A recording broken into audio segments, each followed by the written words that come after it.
In other places, we've had what we call gang units. So it's kind of organized behavior. When we think of gang units, it's more along the lines of prison gangs. So it's not the types of big name gangs. It could just be a group of inmates that have gotten together to cause a criminal behavior. You know, bringing in drugs, strong arming, taking property, and those kinds of things.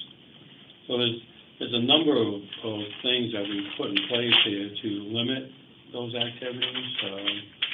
We just recently, legislation was recently passed to allow us to do much more inmate phone recording. In fact, until probably 30 days ago, if we didn't have an inmate tag for recording, then once the call was ended, we had no ability to go back in history.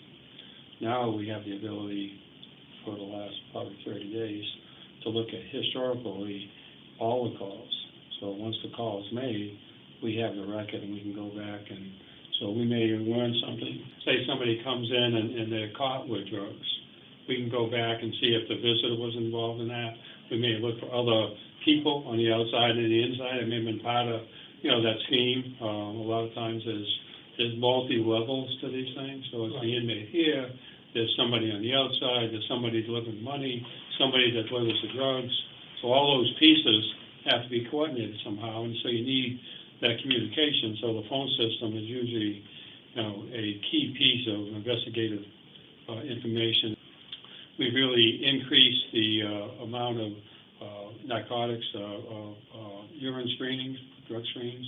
The guy who turns out positive for drug use may not be the guy who's actually bringing it in.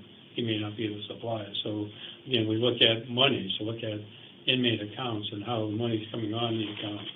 We were concerned with envelopes that inmates were putting Suboxone strips on the insides of the seals. Yep. So we started doing something different. What we found out real recently is that they were doubling the stamps. So they didn't do that anymore. They actually put 2 postage stamps and put the Suboxone in between the 2 stamps in smaller quantities because our canines wouldn't detect on smaller quantities. And there was a place that we didn't normally check.